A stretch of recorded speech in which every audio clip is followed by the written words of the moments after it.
Hello friends, welcome to the god exam defence. मैं आपका maths educator Mirza Ehtesham Baig आज आपके साथ एयरफोर्स वाई ग्रुप का कंप्लीट मैथ्स लेकर आया हूं। इसमें काफी क्वेश्चंस होंगे और आप देखेंगे कि लेवल भी क्वेश्चंस का क्या होगा, अच्छा होगा।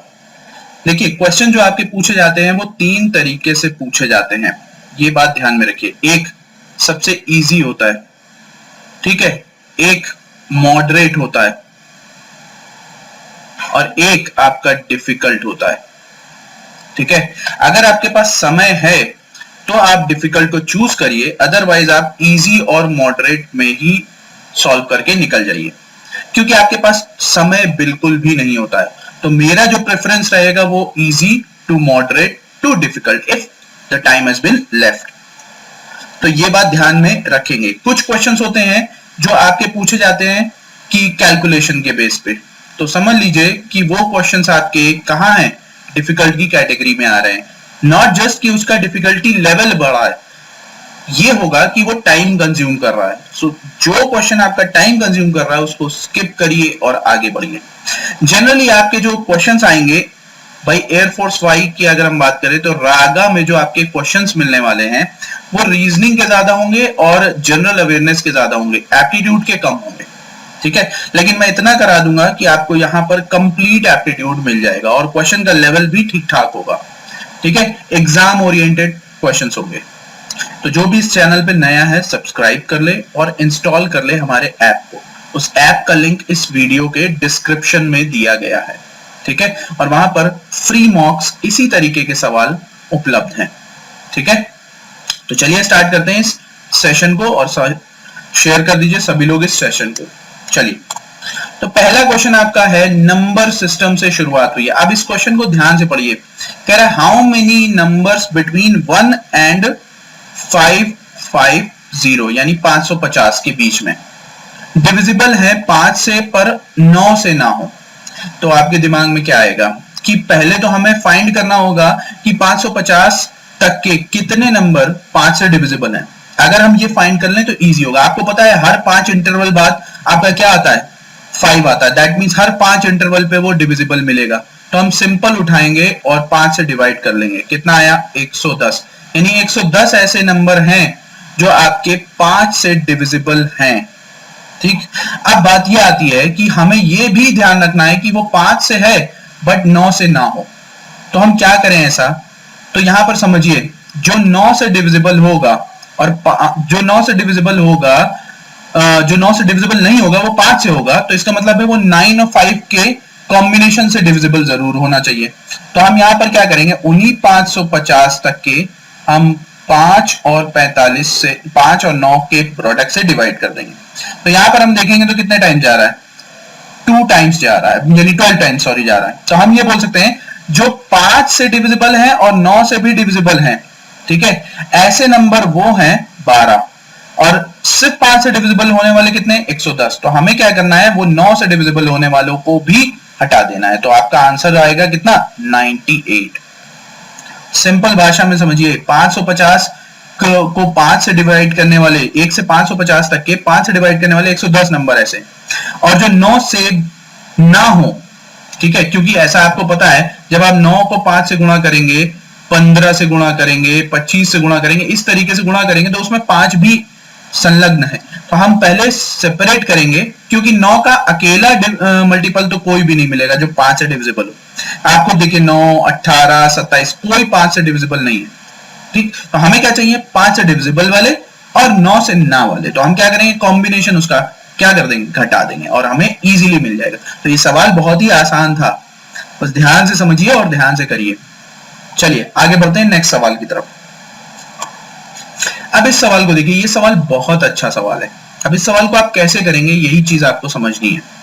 देखिए क्या कह रहा है, what is the minimum number of identical square required, यानी आइडेंटिकल स्क्वायर टाइल्स आपको चाहिए to cover a dimension of this. यानी हम बोल सकते हैं कि वो हमारा कौन सा डायमेंशन होगा, रेक्टेंगल का होगा।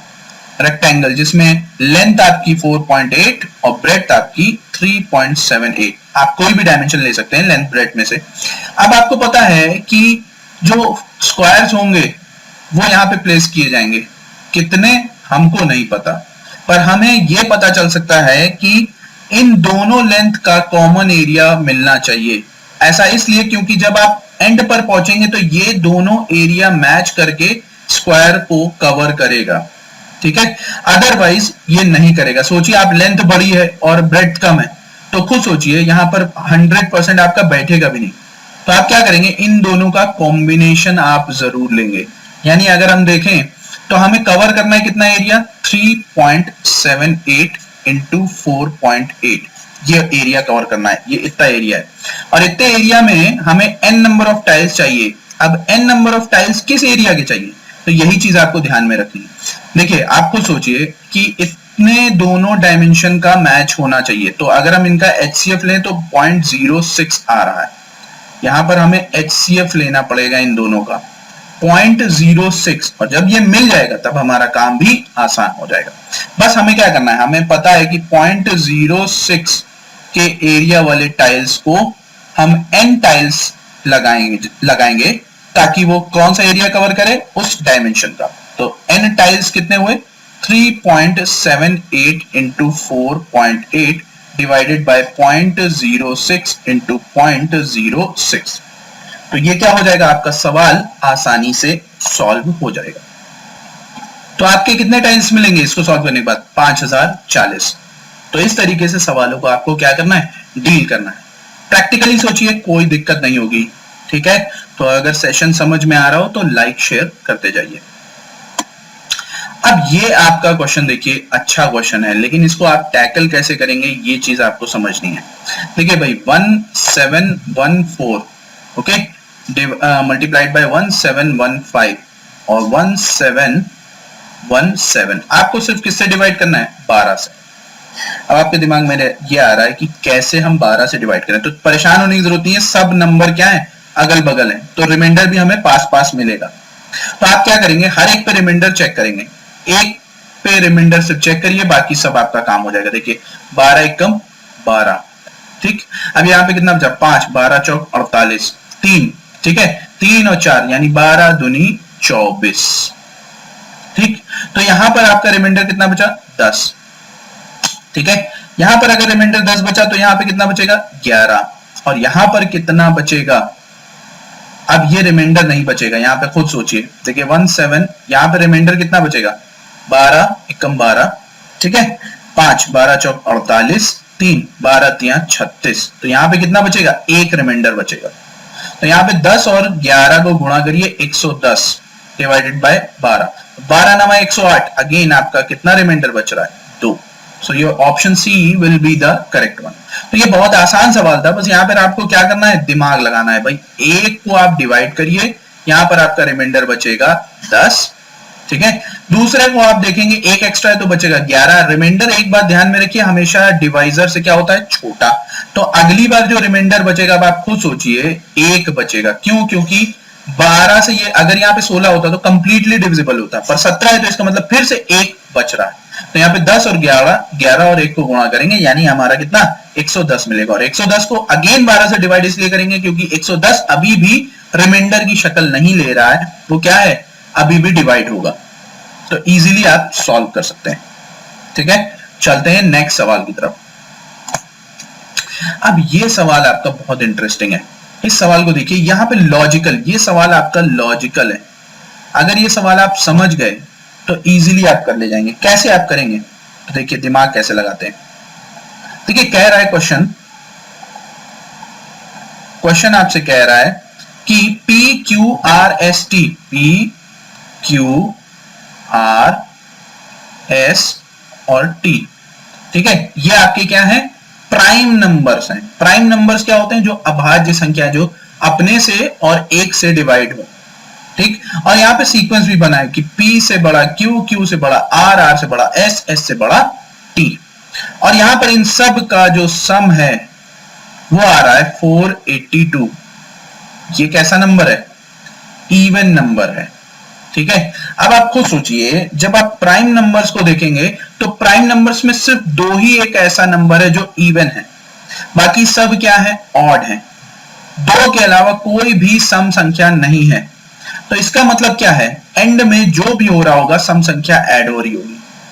अब आपको सोचिए, अगर आप 5 प्राइम नंबर्स लें और पांचों ऑड हो और पांचों को आप ऐड करें, तो आप खुद सोचिए ऑड ही आएगा वैल्यू, पर यहां पे क्या आ रहा है, इवन वैल्यू आ रही है। इसका मतलब क्या है कि आपके 4 ऑड होंगे और 5वां इवन होगा, यानी एक इवन होगा इनमें से जरूर।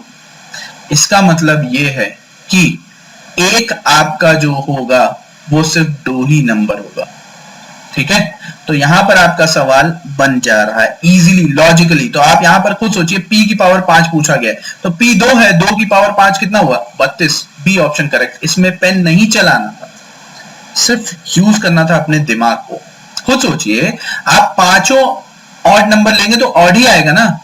आप अगर 4 ऑड लेंगे और 5वां इवन लेंगे तो इवन आएगा, क्योंकि 4 ऑड मिलकर क्या बनाएगा, एक इवन बनाएगा। तो इस तरीके से सवाल आप सॉल्व करिए, आसानी से सॉल्व हो जाएगा, कोई दिक्कत की बात नहीं है। तो बहुत ही आसान सवाल था, बस यहाँ पे लॉजिक था, लॉजिक।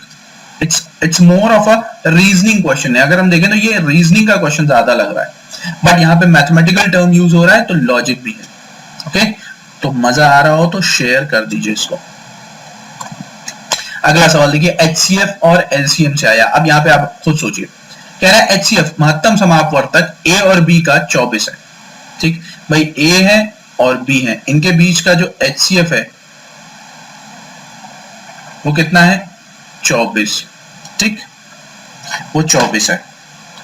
और अगर हम देखें कि HCF दिया हुआ है C और D का, अब यहाँ पे C और D है 2 नंबर, इनका HCF है 36। तो ये पूछ रहा है कंबाइंड ABCD का HCF क्या होगा।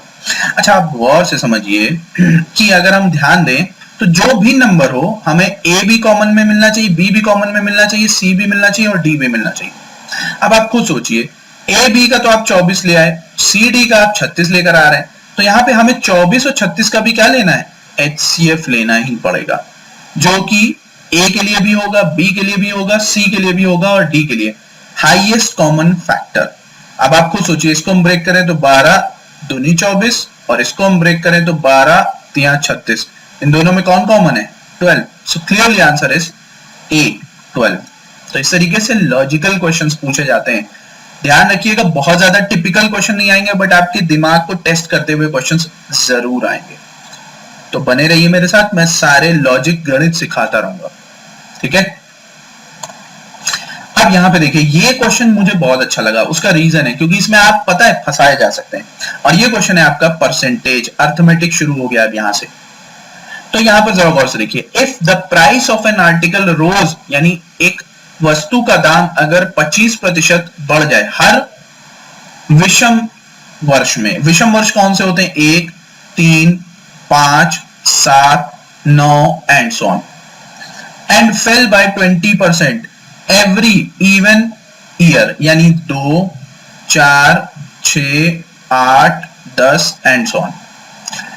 तो आपको बताना है then what is the percentage change after 180 year. अच्छा, तो यही करोगे क्या आप। सपोज करो, एक बेसिक एग्जांपल ले रहा हूं, समझना।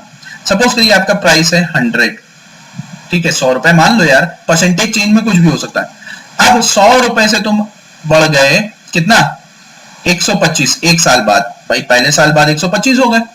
अब दोबारा तुम अगले दूसरे साल यानी सम संख्या में जब आते हो तो 20% डिक्रीज करते हो। ठीक है, यानी अगर हम देखें तो हमें इसका क्या करना है, 4/5, तो ये वापस क्या आ जाएगा, 100 आ जाएगा। यानी अगर हम देखें तो 2 वर्षों में, यानी अगर हमें 2 वर्षों का खेल लिया जाए तो हम 100 के 100 ही रहे, यानी कोई चेंज नहीं आया। फिर इसका मतलब क्या है, अगले अब तीसरे साल आप जब जाओगे तो फिर 25% बढ़ोगे, फिर आप क्या डिक्रीज कर जाओगे, फिर बढ़ोगे, फिर डिक्रीज कर जाओगे, फिर बढ़ोगे, फिर डिक्रीज कर जाओगे। इसका मतलब समझ रहे हो, हमें सिर्फ इतना देखना है कि हमें कितने साल बाद पूछा गया। अगर आपसे ऑड साल बाद पूछा गया होता तब हम ये चेक करते कि हमारा इंक्रीज हुआ है कि पहले, मतलब ऑड ईयर में इंक्रीज हो रहा था कि डिक्रीज हो रहा था। अगर इंक्रीज हो रहा था तो बढ़ा कर हम दिखा देते, डिक्रीज हो रहा था तो घटा के दिखा देते। ठीक है, यहां पर इवन पूछा गया, इसका मतलब जो पेयरिंग है वो 90 टाइम्स बाद क्या बनाएगी, वापस घूम के 100 ही बनाएगी। इसका मतलब है no change will be scene.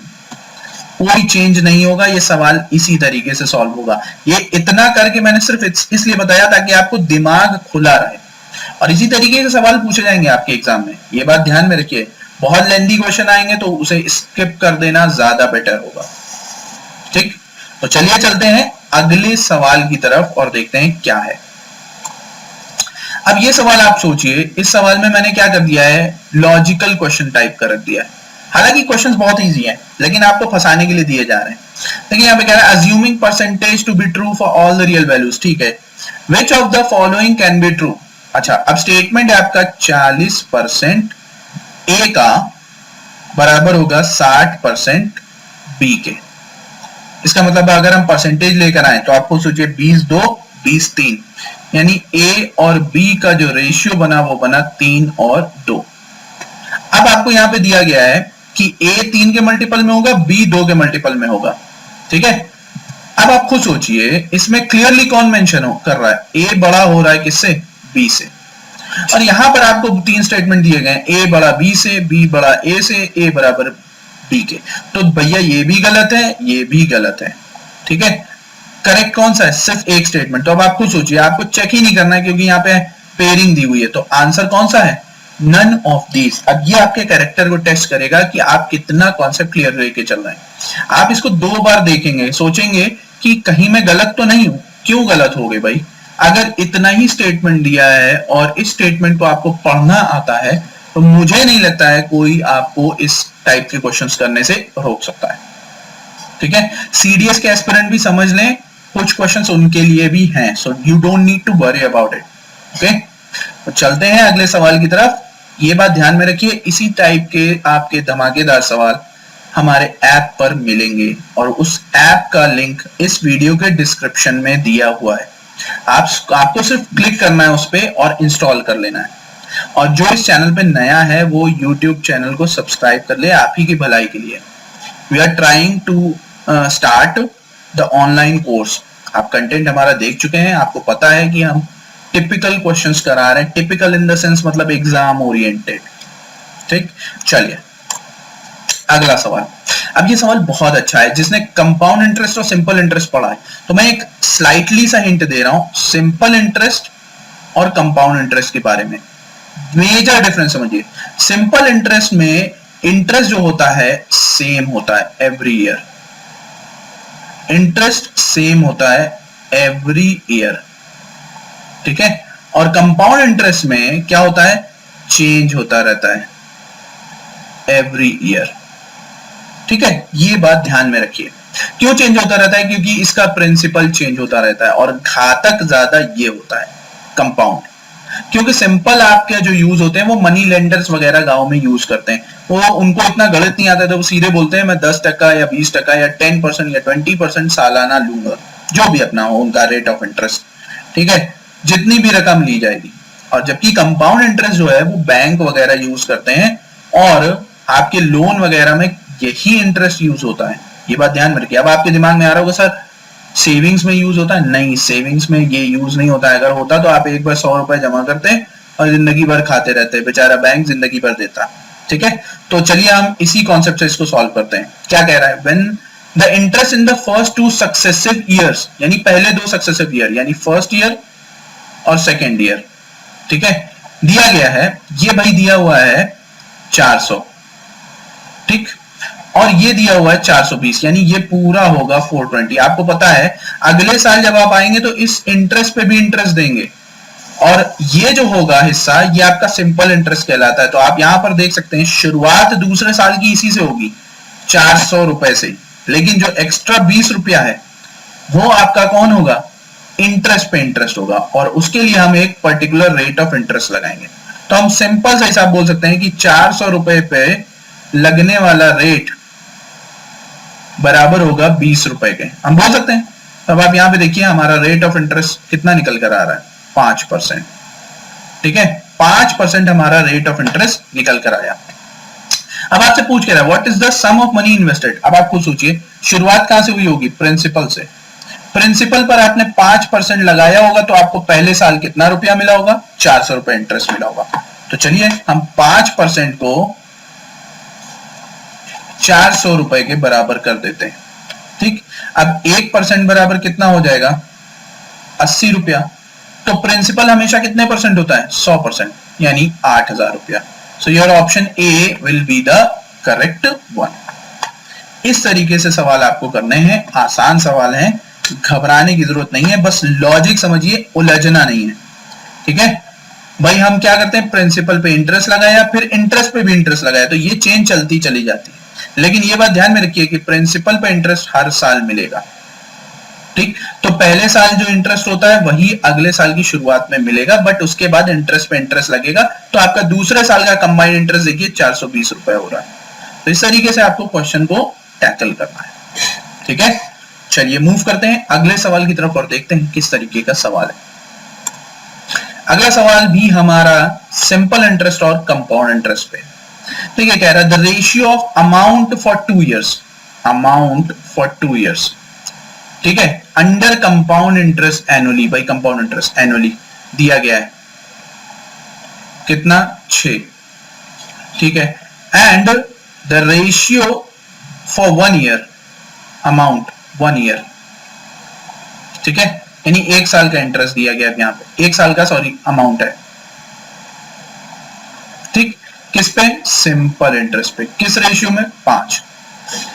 Okay, अच्छा एक बात समझिए, इसमें प्रिंसिपल वही होगा जो यहां पर होगा।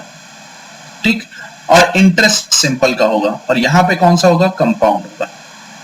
तो आप यहां पर क्लियरली देख सकते हैं कि दूसरे साल जो एक्स्ट्रा इंटरेस्ट पड़ रहा भाई, यानी हम बोले कि पहले साल का जो अमाउंट होगा वो इसी 5 के बराबर होगा, तो अगले साल जो आपका बन रहा है वो 1 का ही डिफरेंस आ रहा है।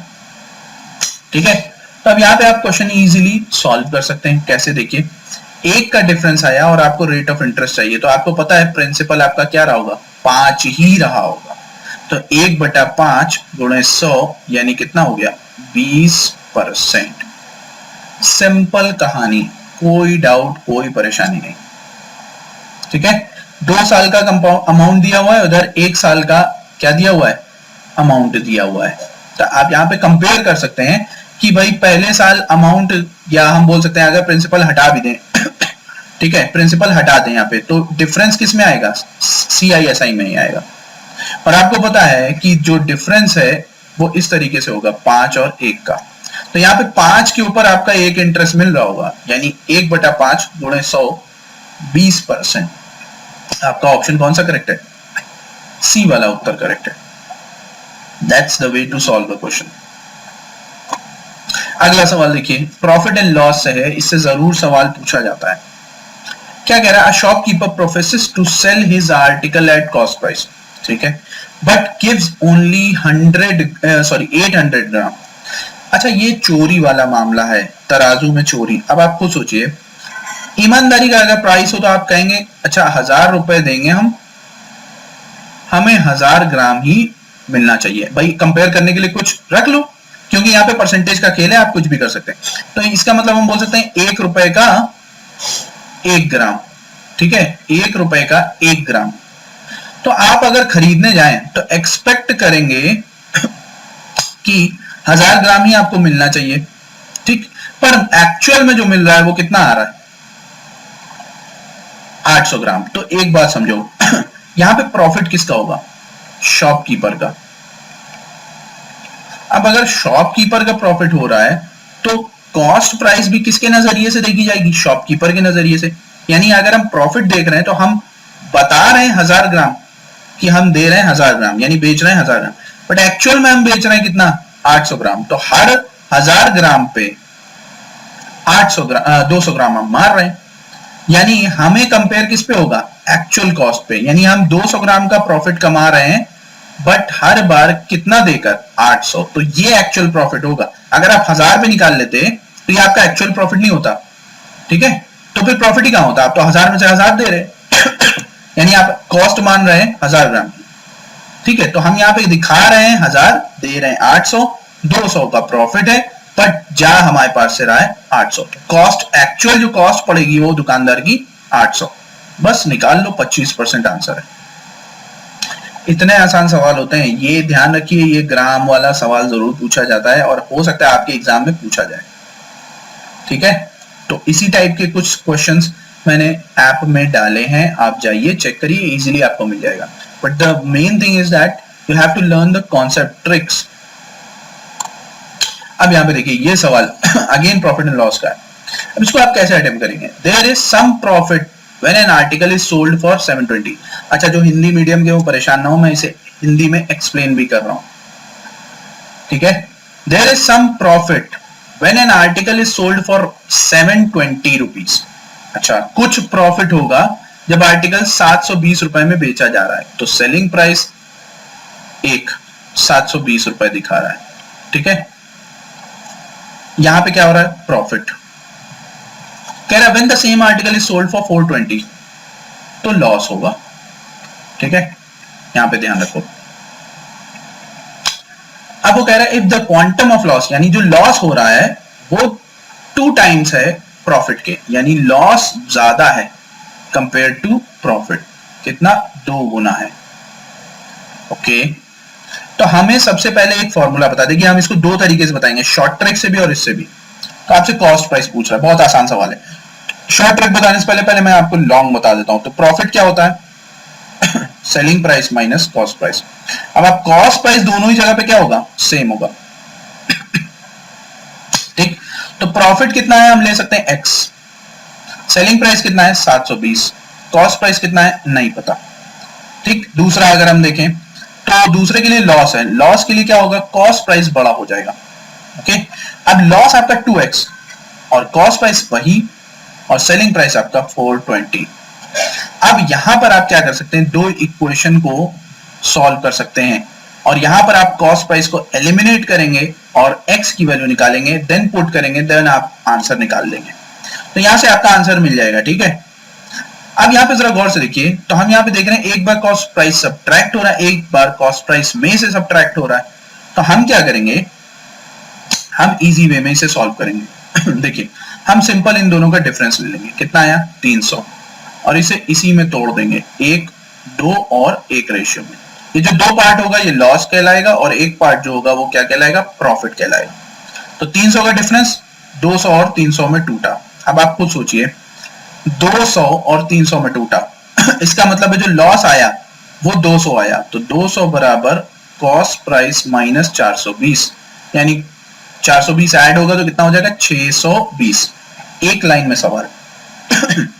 अब आप सोच रहे होंगे सर ये प्रॉफिट लीजिए, जरा प्रॉफिट देखें। तो प्रॉफिट में आप क्या करेंगे? 100 रखेंगे और यहाँ पे 720 माइनस कॉस्ट प्राइस। जाहिर सी बात है यहाँ पे 620 घट रहा होगा तभी जाके 100 बच रहा है प्रॉफिट में। तो हमारा क्लियर आंसर क्या है? 620।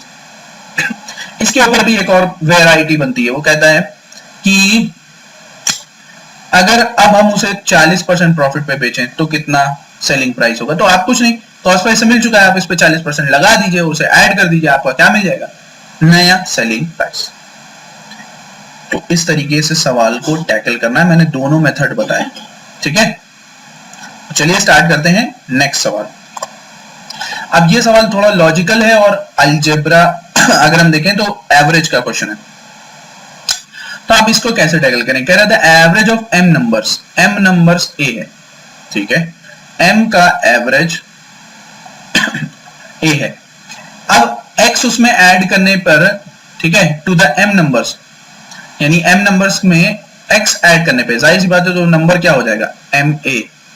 अब इसमें x ऐड कर रहे हैं आप, तो average of 1 plus m numbers, यानी आप जाहिर सी बात है x आपने ऐड किया तो एक ही नंबर तो बढ़ा, तो अब आपके नंबर्स कितने हो गए? m प्लस 1, और उनका एवरेज आपका क्या हो गया? b के बराबर। बस ये लॉजिक था। तो यहां पे जरा गौर देखिए, इजी आ जाएगा, ma plus x is equal to mb plus b। हमें क्या चाहिए? x का मान चाहिए, तो x बराबर क्या हो जाएगा?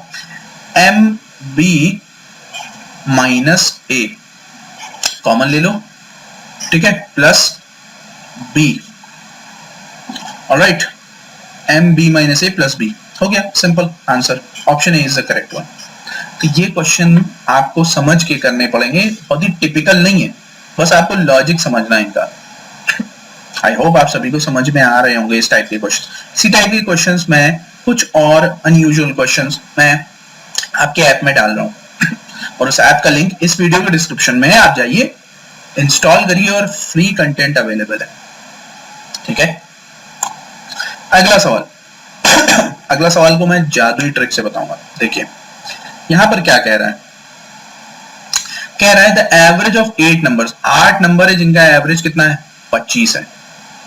ठीक है भाई, यानी कुल मिला के आपके पास 8 नंबर है जिनका एवरेज है 25। That of the first 2 number, पहले 2 नंबर का अगर हम देखें तो 20 है, अगले 3 नंबर का अगर हम देखें तो 26 है। तो 2 3 कितना हुआ 5, बचा कितना 3। 3 नंबर का एवरेज हमको नहीं पता है, पर आपको इतना पता है कि 2 गुणे 20, 3 गुणे 26 और 3 गुणे x, जो भी ले लो एवरेज होगा x मान लो, और 25 गुणे 8 बराबर होगा इसके, यही होगा। अब इसमें आप कैलकुलेशन में उलझ सकते हैं। ठीक है, ये स्टेटमेंट भी कह रहा है, ये स्टेटमेंट कह रहा है अब ये 3 नंबर्स में रिलेशन बता रहा है, कह रहा है छठा, 7वां और 8वें नंबर में रिलेशन है। क्या है रिलेशन, कह रहा है the 6th number is less than the 7th by 4, यानी अगर हम देखें तो छठा जो है वो 4 कम है किससे 7वें से, and less than the 8 by 6, 8वें से वो कितना कम है 6 कम है।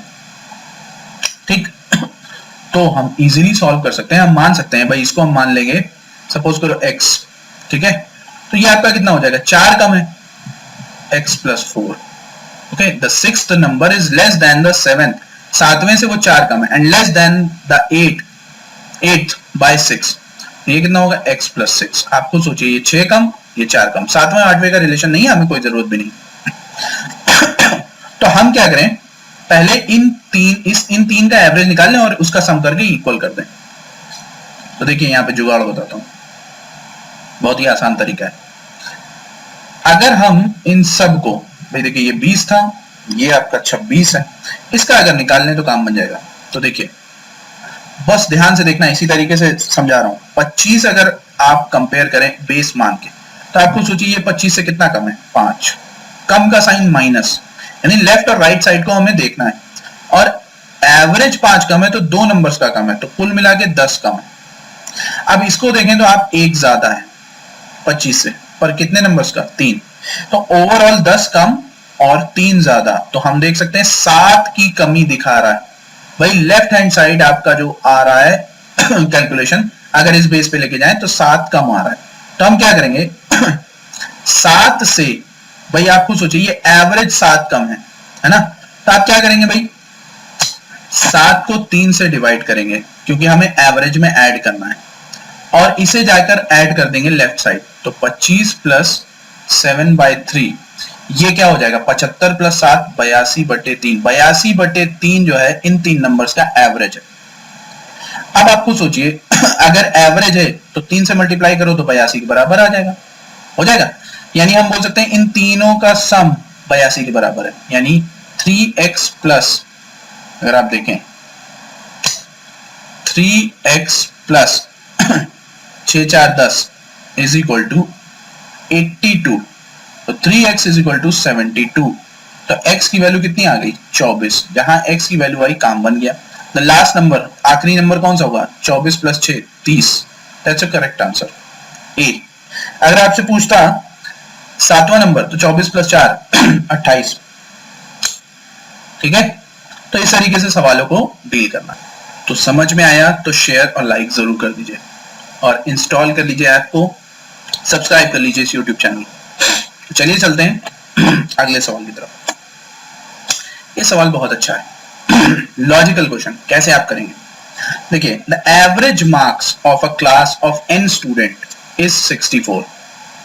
n स्टूडेंट हैं, उनका एवरेज मार्क्स दिया गया है, n स्टूडेंट का एवरेज 64। ठीक है, और 8 नए स्टूडेंट अगर आते हैं तो एवरेज लेकर आते हैं 73। देखो क्या कह रहा है, when 8 new students with an average marks of 73 joins, ठीक है, in the class, the new average of the entire class is a whole number। तो अब आप यहां पे गौर से देखिए, n into 64, ठीक, प्लस 8 into 73 डिवाइडेड बाय, अब आपके कितने हो गए n plus 8। तो आपको बताना है कि find the number of students in the class given that n lies between 25 से 60। n जो है वो 25 से 60 है, ठीक है, 60 के बीच में। तो आप खुद सोचिए, 72 तो ऑलरेडी कट गया ना।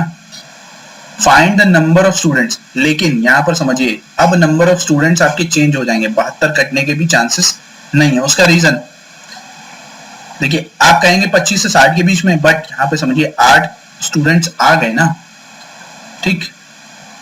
तो भी अगर आप दिमाग लगाएं तो भी आपके 8 स्टूडेंट जुड़ने के बाद भी ये 72 नहीं होगा। तो देखिए अगर लॉजिक हम लगाएं तो सही जा रहा है, ठीक।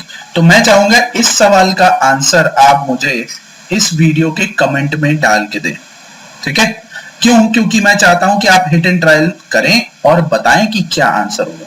एक हिंट मैंने आपको दे दिया है, ऑलराइट। तो चलिए आगे बढ़ते हैं नेक्स्ट सवाल की तरफ। अगला सवाल देखिए, रेशियो पैटर्न पर है।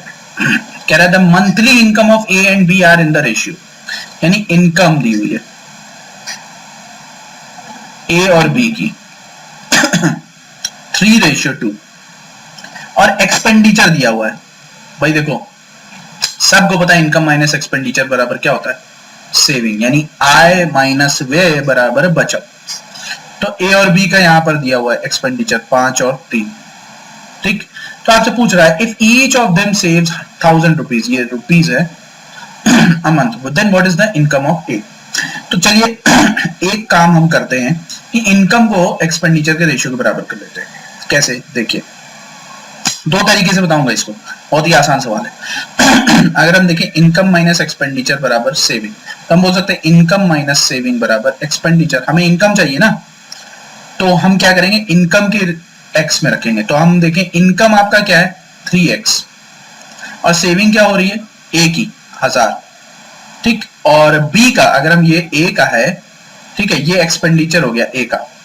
बी का एक्सपेंडिचर देखें अगर हम, तो ये 2x माइनस 1000, और अगर इन्हें डिवाइड करें तो ये 5/3 के बराबर होगा, माफ करिए। अब इनको क्रॉस मल्टीप्लाई करके आप सॉल्व कर लीजिए, x की वैल्यू आ जाएगी और जिसका भी इनकम चाहिए उसके मल्टीपल से मल्टीप्लाई कर दें। a का तो 3 से, b का तो 2 से। पर एक मैं रेशियो मेथड बताता हूं, आपको सोचिए a और b सपोज करिए दोनों लोग की इनकम मैं बता रहा हूं 1000 और 1200। अगर दोनों लोग 400 रुपए सेव करते हैं तो गौर से देखिए, ये खर्चा कर रहा होगा 600, ये खर्चा कर रहा होगा भाई साहब 800। एक चीज गौर करिए, जो इनके बीच का डिफरेंस था इनकम का 200, वो अभी भी बरकरार है। लेकिन अगर सेविंग डिफर कर रही है तो डिफरेंस भी क्या हो जाएगा, डिफर कर जाएगा। इसका मतलब अगर हम रेशियो से जाएं तो हम देखें ए बी, ये इनकम ले लो और ये एक्सपेंडिचर ले लो, ठीक है, इनकम और एक्सपेंडिचर। तो आप जरा गौर से देखिए, इनकम 3-2, एक्सपेंडिचर 5 और 3। हमें सिर्फ क्या देखना है, हमें देखना है इनका क्या डिफरेंस। देखिए यहां पे डिफरेंस कितना है 1, यहां पे डिफरेंस कितना है 2। तो 2 को बनाने के लिए हमें इसको भी 2 से गुणा करना पड़ेगा। अब आप ये बोल सकते हैं कि हमने जब सेविंग को बराबर, जब हमने इन दोनों के इनकम के डिफरेंस को बराबर कर लिया तो एक्सपेंडिचर का डिफरेंस भी बराबर है, यानी 6 और 4 अब हो गए इनकम और 5 और 3 हो गए एक्सपेंडिचर। तो अगर हम देखें 6 में से 5 खर्चा है तो 1 बचत हो रही होगी। तो बी की भी बचत सेम होनी चाहिए क्योंकि 1000 रुपए सेम है, हाँ सेम है, 4 से 3 1, यानी 1 बराबर हम बोल सकते हैं एक्चुअल बचत 1000 रुपए। तो अब आपको चाहे इनकम पूछे ए बी की, एक्सपेंडिचर पूछे ए बी का, आसानी से निकाल सकते हैं। 1 बराबर 1000, तो आपसे इनकम पूछा ए की 6 बराबर 6000, बी की पूछता तो 4000, ठीक है, एक्सपेंडिचर पूछता तो 5000, 3000, इस तरीके से। तो ऑप्शन बी क्या है, करेक्ट है। ये मेरा मेथड है समझाने का, ठीक है। तो पसंद आ रहा तो शेयर और लाइक करते रहिए। अगला सवाल देखते हैं। अगला सवाल क्या कह रहा है, the sum of total salary of Atul, Vinod और चारू कितना है 200, एक्चुअल दिया हुआ है 200। इफ दे स्पेंड, यानी एक्सपेंडिचर 60%, 80%, और 75%। तो जो उनकी सेविंग है वो दिखाती है 8, 8, 5। ये क्या है? सेविंग। अब आपके दिमाग में आ रहा है सर ये कैसे करें, ये तो अजीब हो गया। सिंपल सवाल देखो, ए की अपनी सैलरी रही होगी 100%, परसेंटेज की बात अलग होती है, बी की भी 100% खुद की रही होगी, सी की भी 100% खुद की। तब आप खुद सोचिए, अगर आपने 60% खर्चा कर दिया तो 40% तो रह गया ना। तो अगर आप जैसे ही 100%, यानी अगर हम देखें 40% बराबर 8 रेशियो, तो 1% बराबर कितना? 8/40। तो 100% क्या हो जाएगा? ए की इनकम, यानी कितना हो जाएगा? 20। तो ये मिला हमें 20 ए। बी का देखें सिमिलरली, तो 8/20। क्यों 20? क्योंकि 80 इन्होंने खर्चा किया है, तो 100 से गुणा करेंगे तो हमें मिल जाएगा क्या? बी का 40। सी की बात कर लेते हैं, 5, 25 इसलिए 75 खर्चा कर रहे हैं, क्यों नहीं 100। तो देखिए 5, 5 और यहां पे 20। ठीक है, तो ये तरीका था सॉल्व करने का। यानी कितना हो गया? 1, 2, 1। यानी अगर हम देखें तो 4 कुल मिला के इनकम हुई और वो बराबर होगी 200 के। तो 1 बराबर कितना हो गया? 50। बस हो गया काम। तो 1 बराबर 50 आपसे पूछ रहा है अतुल की सैलरी यानी ए, तो कितना हो जाएगा? 50। That's your answer. बहुत आसान सवाल है। ठीक है, चलिए अगले सवाल की तरफ चलते हैं। और ये हमारा सवाल है टाइम एंड वर्क पे। कह रहा है A can work half as fast as B and C together. इसका क्या मतलब है? ए जो है वो बी और सी के मुकाबले आधा तेज है। इसका मतलब है बी और सी ए के मुकाबले 2 गुना होंगे तेज, यानी 1:2 बनेगा। ठीक है, A can work half as fast as B and C together. A and B together can work 3 times as fast. तो A और B मिलकर C के मुकाबले 3 गुना फास्ट है। ठीक, मिल गया हमें। अब कह रहा है तीनों मिलकर कंप्लीट करते हैं जॉब को 15 दिन में। तो आपको बताना है C अकेले उसी काम को कितने दिन में करेगा। तो एक चीज समझिए, इस रिलेशन से और इस रिलेशन से हमें इतना पता चल रहा है कि A, B, C अगर हम सबका टोटल कर दें तो यहां पर 3 मिल रहा है और यहां पे 4 मिल रहा है, दोनों बराबर नहीं है। तो हमें क्या करना होगा? इसको 4 से मल्टीप्लाई, इसको 3 से, तब ये बनेगा एबीसी की एफिशिएंसी 12। और ये तीनों जब एक दिन में 12 काम करते हैं तो 15 दिन में पूरा कंप्लीट काम कर लेते हैं। अब सी अकेला कितना होगा? तो देखिए सी अकेला होगा 3, बस 3 से उठा के डिवाइड कर दो, 60 दिन लगेंगे सी को उसी काम को कंप्लीट करने में, अकेले अगर वो करेगा। तो बहुत आसान सवाल था, बस यहां पर आपको एक एडजस्टमेंट बोलते हैं टाइम एंड वर्क में, इसे करना था। ठीक है, तो चलते हैं अगले सवाल की तरफ। अगला सवाल देखिए, अगला सवाल कह रहा है Sagar is 20% more efficient than Pranesh. Sagar जो है प्रणेश से 20% ज्यादा है। इसका मतलब है प्रणेश 100 है तो ये 120 है, यानी अगर हम देखें 6 और 5 का रेशियो है। ठीक, अब उसके बाद क्या कह रहा है? प्रणेश जो है किसी काम को 30 दिन में कंप्लीट कर देता है। तो एक दिन में प्रणेश 5 काम कर रहा है तो 30 दिन में कितना करेगा? 150 टोटल वर्क मिल गया। Then in how many days Sagar and Pranesh both complete the work? तो भैया 11 से डिवाइड करो, सिंपल सी बात है, 11 कम 11, 4 11 33। ठीक है, अच्छा ये लिखा गलत तरीके से नहीं है, खैर 33, तो 7/11, सिंपल कहानी, यानी आपका बी ऑप्शन करेक्ट है। बहुत ही आसान सवाल इस तरीके के पूछे जाएंगे। चलिए अगले सवाल की तरफ चलते हैं। और ये हमारा अगला सवाल भी टाइम एंड वर्क के कॉन्सेप्ट पर ही है, बस ये पाइप एंड सिस्टर्न उसका जो दूसरा पार्ट होता है उसी के ऊपर है। तो देखिए कह रहा है a pipe can fill a cistern in 6 hours, 6 घंटे में, due to a leak in its bottom, यानी इसका मतलब एक लीकेज है। ये पाइप है और यहां पर एक लीकेज हो रहा है। ठीक है, ये तो भाई साहब बोल चुके हैं कि मैं 6 घंटे में भर सकता हूं, किसको? इस टैंक को। ठीक है, लेकिन एक लीक की वजह से हमें लग रहा है 7 घंटे। इसका मतलब है हम यहां से भर रहे हैं इसे और ये लीक भी स्टार्ट हो गया। इसका मतलब है अब यहां पर जो एफिशिएंसी है वो नेगेटिव में भी आती है। इन द सेंस अगर आप फिल कर रहे हैं किसी काम को, भर रहे, बना रहे, तो वो पॉजिटिव में होगी। अगर आप मिटा रहे हैं या हटा रहे हैं तो वो नेगेटिव में होगी। तो A माइनस B 7 आवर्स आराम से हो जाएगा। अब यहां पे आपको पता है 7 और 6। अब ये 6 कम कैसे हुआ, क्योंकि ए की तो एफिशिएंसी दी हुई निकाल ली 7, तो इसका मतलब है बी 1 घटा रहा होगा। अगर ये 7 यूनिट जितने समय में डाल रहा होगा उतने ही समय में 1 यूनिट बाहर निकल रहा होगा। इसका मतलब अगर हमें पूछा जाए कि in how much time it will be emptied by the leak, अगर ये लीक भाई साहब जो है बी वाले, ये अगर खाली करें इस टैंक को, तो टैंक का वॉल्यूम तो 42 है, 1 यूनिट प्रति घंटे की दर से खाली करेंगे, ठीक है, तो इसे 42 घंटे ही लगेगा। तो इस तरीके से ध्यान रखिएगा कैसे इनको टैकल करना, ये भी आपको पता होना चाहिए। चलते हैं अगले सवाल। अगला सवाल है आपका स्पीड, टाइम एंड डिस्टेंस के ऊपर, और बहुत इंपॉर्टेंट चैप्टर है, इस पे सवाल जरूर पूछा जाना है। देखिए यहाँ पे कह रहा है 2 persons are walking with a speed A and B. भाई एस ए और एस बी ये स्पीड है उनकी, सपोज कर लीजिए।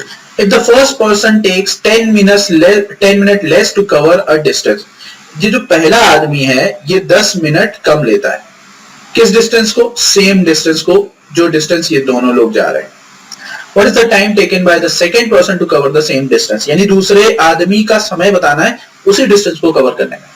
और यहाँ पर ए और बी का रेशियो दिया, ए बी का मतलब है स्पीड ऑफ ए और स्पीड ऑफ बी, ठीक, तो हम स्पीड ऑफ ए और स्पीड ऑफ बी का रेशियो देखेंगे 3:2।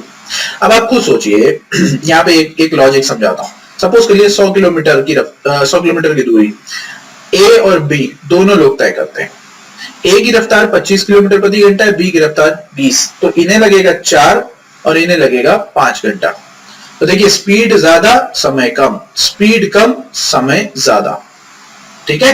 तो यहां पर अगर हम रेशियो भी बनाए तो 5 और 4 का रेशियो जो था वो बदल गया टाइम में 4-5 का, यानी स्पीड जो होती है वो इनवर्स होती है टाइम पे। अगर डिस्टेंस क्या है, सेम है, तो जो टाइम का रेशियो है उलट जाएगा, यानी जो टाइम होगा ए और बी के द्वारा लिया जाने वाला वो 2 और 3 हो जाएगा। अब आपको सोचिए यहां पर मिनट्स में दिया गया 10 मिनट लेस, कौन, ए, और रेशियो में देखिए कितना यूनिट कम है, 1 बराबर 10 मिनट, ठीक है, 1 बराबर 10 मिनट। तो इसका मतलब है पूछ रहा है the second person takes to cover, तो सेकेंड पर्सन 3 यूनिट ले रहा है, तो 3 बराबर 30 मिनट। That's your answer, clear cut answer. इस तरीके से सवाल सॉल्व करिए, अगर पहला पूछे तो 20 मिनट। चलिए अगले सवाल की तरफ चलते हैं, और ये सवाल आपका स्पीड, टाइम एंड डिस्टेंस का है। अगर ध्यान से देखें तो आप इजीली कर लेंगे। गौर से देखिए क्या कह रहा है, एक ट्रेन है वो 192 किलोमीटर चलती है 80 किलोमीटर प्रति घंटे की रफ्तार से पी से क्यू तक, पी से क्यू 192 किलोमीटर, कितनी speed, 80 kilometre per hour, okay. अब उसके बाद क्या करे, it travels back to P, वापस आती है 5 घंटे 36 मिनट में। तो जरा गौर से देखिए, कह रहा है एवरेज स्पीड बताओ। एवरेज स्पीड का फॉर्मूला क्या होता है, 2s1 s2 upon s1 plus s2, ये होता है। आप देखिए यहां पे, अब आप कैसे करेंगे कि हमें S2 की वैल्यू निकालनी है, यानी अगर हम देखें तो 192 किलोमीटर 5 घंटे 36 मिनट 60 से डिवाइड कर दीजिए, 5 बचे 25, 25 दिया 28, 25 3 28, 192 28/5। तो जब आप इसे सॉल्व करेंगे तो ये आएगा 48 इंटू 5/7, ठीक है। आप गुणा भाग करके देख लीजिएगा। अब हमें एवरेज स्पीड चाहिए, चलिए मैं इतनी चीजें रफ कर देता हूं, और ध्यान से देखिए एक चीज नोटिस करिए कि मैं कोई भी प्रोडक्ट या मल्टीप्लाई जल्दी नहीं कर रहा हूं। उसका रीजन है क्योंकि सबको एलिमिनेट करना है और वो कॉमन पार्ट्स हमें मिलेगा। तो देखिए यहाँ पे क्या है, 2 इंटू 80 इंटू 48 इंटू 5/7। अब ये जुड़ेगा 80 प्लस 48 इंटू 5/7। अब जरा गौर से देखो, अगर मैं आपको कॉमन पार्ट दिखाऊं अब यहां से, तो 16 3 16 5 और एक ही जाएगा। अब ये मत करना कि 48 यहां से उड़ा दिया, क्योंकि ये प्रोडक्ट में है। अच्छा, अब यहां पे देखिए 7 पंजे 35, 35 और 15, ठीक है, 35 और 15 50, यानी 7 भी गया, कॉमन हो गए। तो 2 into 5 into 48 into 5 divided by 50। देखिए 5 बचे 25, 2 50 गया 48। दैट्स योर करेक्ट आंसर, सी। बात समझ में आई? तो इस तरीके से सवालों को हैंडल करना है आपको, शांत दिमाग, आराम से कर ले जाएंगे। अगला सवाल देखिए, यहाँ पे बहुत इंपॉर्टेंट सवाल है, ये अलजेब्रा का सवाल है। अब ये भाई साहब कहते हैं z प्लस 1/z 1 है, तो आप बताइए z की पावर 64 प्लस 1/z की पावर 64। देखो मुझे तो दिख रहा है इसका आंसर, ठीक है, मुझे दिख रहा है इसका आंसर किस तरीके से करना है, लेकिन मैं आपको एक तरीका बताता हूं। जब आपके सामने इस तरीके से आए, भाई देखो दो तरीके होते हैं, या तो z प्लस 1/z बराबर 2 होता है, -2 होता है, 1 होता है, -1 होता है। तो यहाँ पर 1 की कंडीशन मैं बता दे रहा हूँ, z square plus 1 is equal to z, तो z square minus z plus 1। अब आपको पता है कि अगर मैं इन दोनों में इसमें z प्लस 1 से मल्टीप्लाई कर दूं तो इधर तो 0 आएगा, ये बन जाएगा z क्यूब प्लस 1, क्योंकि a cube plus b cube का फॉर्मूला बन जाएगा, ठीक है। तो यहां पर हम बोल सकते हैं z क्यूब की वैल्यू हमेशा क्या मिलेगी, -1। तो आप भी इसको स्प्लिट करिए, देखिए z की पावर अब कितने टाइम जाएगा, यहां पर आप देख सकते हैं 63 है, तो z क्यूब 63 टाइम्स, अब एक z बच गया, प्लस 1/z क्यूब 63, सॉरी 63 नहीं 21 है, सॉरी माफ करिए, एक मिनट मैं एडजस्ट कर दे रहा हूं, जगह खाली कर लूं तो ज्यादा अच्छे से हो जाएगा। भाई सेशन इंपॉर्टेंट है, ये बात ध्यान में रखिए। 21 into z plus 1/z cube 21 into z। अब यहाँ पे जरा गौर से देखिए, इसकी वैल्यू जैसे ही आपने -1 रखी, ये ऑड है, ये हो गया माइनस ऑफ z। सेम यहाँ पे -1 रखी तो माइनस ऑफ 1/z, तो आप माइनस कॉमन लीजिए, z प्लस 1/z आ जाएगा, और इसकी वैल्यू आपको पता है गिवन है 1, तो आंसर क्या हुआ, -1। सिंपल आंसर, ठीक है। तो ये बात ध्यान में रखिए, इतना करने की जरूरत नहीं है, जहां आपको दिखे z प्लस 1/z तो याद रखिए z क्यूब बराबर -1। अगर z प्लस 1/z बराबर -1 है तो z क्यूब बराबर 1, पर ये मत करिएगा कि z बराबर 1 रख दिया, तो ये कंडीशन ही नहीं मैच करेगी z प्लस 1/z की -1। तो ये बात ध्यान में रखिए, ओके। चलो अगला सवाल, ये कह रहा है if the diagonals of a rhombus, अच्छा रोम्बस के डायगोनल्स 18 और 24 है। रोम्बस क्या होता है, समलंब चतुर्भुज, सॉरी समबाहुभुज, ओके। यानी इसका मतलब इसकी साइड्स बराबर होती हैं, साइड्स बराबर होती हैं, बट ये बात ध्यान में रखिए 90 डिग्री पे होते भी हैं, नहीं भी होते हैं। So every square is a rhombus but not every rhombus is a square, ठीक है। चलो तो हम स्टार्ट करते हैं इस सवाल को। यहां पे आपके डायगोनल्स दिए हुए हैं ये, अच्छा रोम्बस की एक कंडीशन है कि डायगोनल्स जो होते हैं, इसको मैं सही से बना लूं, डायगोनल्स जो होते हैं वो इंटरसेक्ट करते हैं कितने डिग्री पे, 90 डिग्री पे। तो मैं आपके सामने ए साइड्स दे देता हूं, ठीक है, ये ए साइड्स है। अब अगर मुझे इसका एरिया चाहिए तो एरिया होता है 1/2 a1 d1 d2, d1 d2 का मतलब ये डायगोनल्स, लेकिन हमें तो चाहिए इसका पेरीमीटर यानी 4a मिलेगा। तो हम क्या कर सकते हैं, हमें a चाहिए और हमें d1 d2 दिया हुआ है, ये d1 है ये d2 दिया हुआ है। तो चलिए मैं आपके सामने डेरिवेट भी कर दे रहा हूं, आसानी से समझ में आ जाएगा। देखिए सपोज करिए d1 है, अच्छा एक इसकी प्रॉपर्टी याद रखिए, प्रॉपर्टी क्या कहती है कि साइड्स इक्वल होती हैं और डायगोनल्स आपस में इंटरसेक्ट करते हैं इक्वली, बट जरूरी नहीं कि ये दोनों डायगोनल, अब जैसे d1/2 हुआ d1/2 हुआ, तो जरूरी नहीं है कि वो d2/2 के बराबर हो, ओके, ये बात ध्यान में रखना। तो अगर हम यहाँ पे एक ट्राइंगल की बात करें तो पाइथागोरस थ्योरम लग रही है, देखिए राइट एंगल ट्राइंगल है ना, ABC लगा दीजिए, d1/2 का स्क्वायर प्लस d2/2 का स्क्वायर, ठीक है। देखिए ये आपको समझ में आएगा कैसे होता है, is equal to a square.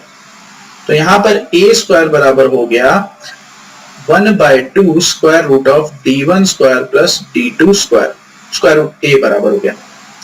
अब यहाँ पे a निकल आएगा, जरा गौर से देखिए, तो मैं रखता हूं 1/2 18 324, 18 का स्क्वायर 324 होता है, 24 का स्क्वायर 576, और ये कितना हो रहा है 5 3 8 900 900 हो जाएगा, यानी 1/2 इंटू 30, ये मिला 15, 15 चौको 60, दैट्स योर आंसर। भाई पेरीमीटर क्या हो जाएगा 4 इंटू a, और a आपका 15 है, तो 15 चौको 60। Is that clear? तो इस तरीके से आपको इतना नहीं करना है, ये फॉर्मूला डायरेक्ट याद रखना है, ओके। ये एरिया का, ये साइड और डायगोनल्स का रिलेशन है, बहुत आसानी से हो जाएगा। ये समझाने के लिए मैंने आपको ये डेरिवेशन कराया ताकि आपको ये भी समझ में आ जाए। चलिए इस सवाल की तरफ चलते हैं और ये मेंसुरेशन का सवाल है, काफी इंपॉर्टेंट है। तो देखिए क्या कह रहा है, अ सिलेंडर सर्कमस्क्राइब्स अ स्फीयर। भाई यहां पर एक स्फीयर है सपोज करिए और उसको वो सर्कमस्क्राइब कर रहा है। तो यहां पर अगर हम देखें तो ये आपका बन रहा है सिलेंडर जो सर्कमस्क्राइब्स कर रहा है एक स्फीयर को। अब आपको सोचिए ये अगर रेडियस है r, ये भी r होगी, ये भी r होगी, तो इसकी भी रेडियस क्या हुई, r हुई। यानी सिलेंडर और स्फीयर की रेडियस क्या है, बराबर। ठीक, r ले लीजिए या कैपिटल R ले लीजिए, बात एक ही है। ओके, तो हम ये बोल सकते हैं कि अगर हम ध्यान से देखें तो हमें इनका वॉल्यूम चाहिए, तो हमें स्फीयर का वॉल्यूम तो पता है 4/3 पाई r क्यूब, लेकिन जब हम यहां पर आएंगे सिलेंडर का वॉल्यूम लेने, तो आप खुद सोचिए सिलेंडर का वॉल्यूम क्या होता है, पाई r स्क्वायर h, है ना, पाई r स्क्वायर h। अब आपको पता है पाई r स्क्वायर तो मिल गया, h कितना है, 2r है। तो ये बात ध्यान में रखिएगा, ठीक है। तो ये r क्यूब उड़ गया, पाई का पाई से गया, 2 का 2 से गया, यानी 2:3 वॉल्यूम मिलेगा। ठीक है, तो उल्टा कर दीजिए, 3:2 मिल जाएगा। हमने क्या किया है, हमने उल्टा निकाल दिया इसका। ठीक है, सिलेंडर को पहले रखेंगे और देन स्फीयर को रखेंगे, बस बात खत्म। तो आप इस तरीके से कर सकते हैं। हाँ, पर जल्दीबाजी मत करिएगा, देख लीजिएगा द रेशियो ऑफ देयर का मतलब पहले कौन लिया गया, सिलेंडर, फिर कौन लिया गया, स्फीयर।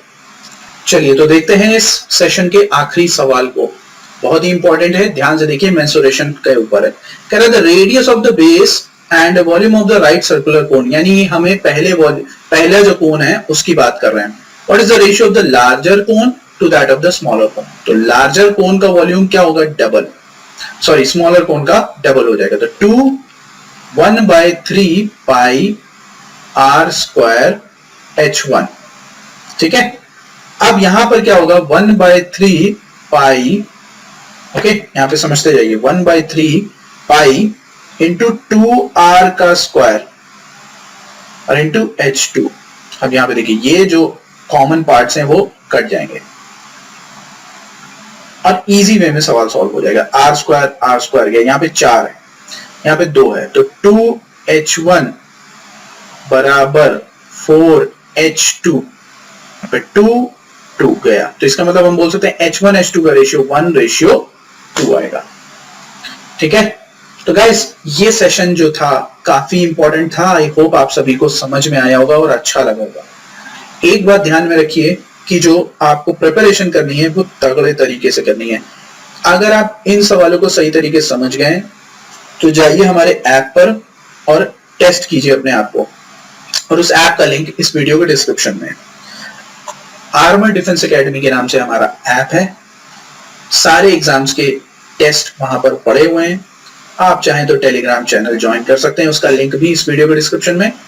बेस्ट ये होगा आप सब्सक्राइब कर लीजिए इस यूट्यूब चैनल को और देखते रहिए हमारे साथ और बने रहिए, क्योंकि we will keep bringing all the latest information regarding all the defence exams. ठीक है, तो फिलहाल के लिए यहीं तक रखते हैं। जय हिंद,